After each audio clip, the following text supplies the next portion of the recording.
If you're a man who wants a happy and long-lasting relationship with the woman in your life, this video is for you. Because love doesn't usually end in one big moment, it often fades without this one thing. In this video, I'm going to show you the skill that keeps love alive, and if you stay until the end, I'll show you how to actually use it even when it gets hard, so your relationship gets stronger and becomes built to last. Let's get into it. So first I want to talk about, we think listening means talking well. What the problem is, most men think listening means having the right response, saying something smart, offering advice, proving you understand. So conversations turn into two people talking at each other, not listening. Why this problem exists? Because as men, we're rewarded for solutions, we're praised for confidence, we're taught that talking equals leadership, and silence feels like failure. I've done this over and over in my marriage.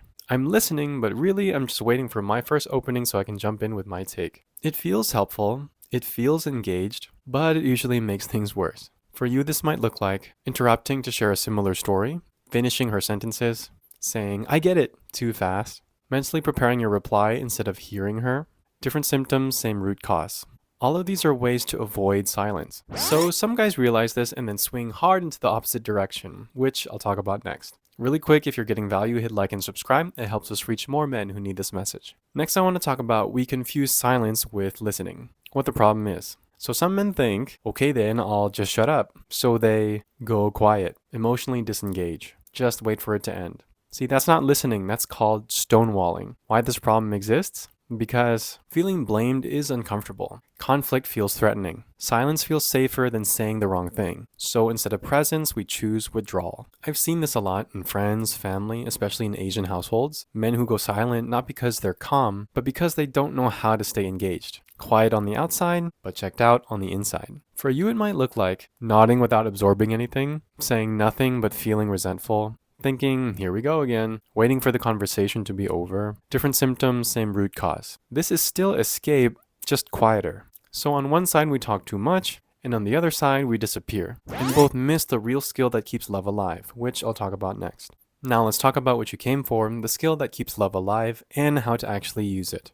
What the real problem is. We think listening is about what to say, but real listening is about what you don't say, and what you can tolerate, and what you're willing to sit with. Why this problem exists? Because good listening requires emotional regulation, humility, patience, and none of those come naturally when you're tired, stressed, or defensive. Good listening isn't absolute silence. Good listening is restraint. You are still allowed to speak, as long as what you're about to say does not fall into these three traps. So don't interrupt, don't try to solve, and don't get defensive. If it doesn't violate those three, you're probably in good shape. What helped me as well was acknowledgement statements, repeating back what I heard, asking open-ended questions, and staying present even if it was uncomfortable. This took practice, a lot of it. But how life is better now, I'm no longer afraid when my wife is upset.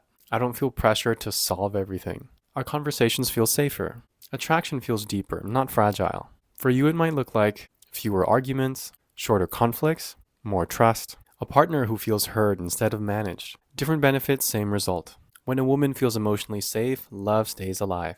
So the core message that ties all this together is this. Love doesn't die from lack of talking, it dies from lack of being heard. That about wraps up this video. I wanted to thank you so much for watching. If you're listening to this and realizing, yeah, I don't actually know how to stay present in hard conversations, then this is exactly why I created the 5-day Malusog Reset. Because this isn't just a relationship thing. If you can't sit with discomfort here, then it shows up in your diet, it shows up in your drinking, it shows up in how you avoid hard conversations in life. In the reset, we don't ask you to change everything at once. We give you one clear challenge per day across body, sobriety, and relationships with tools and different levels of difficulty.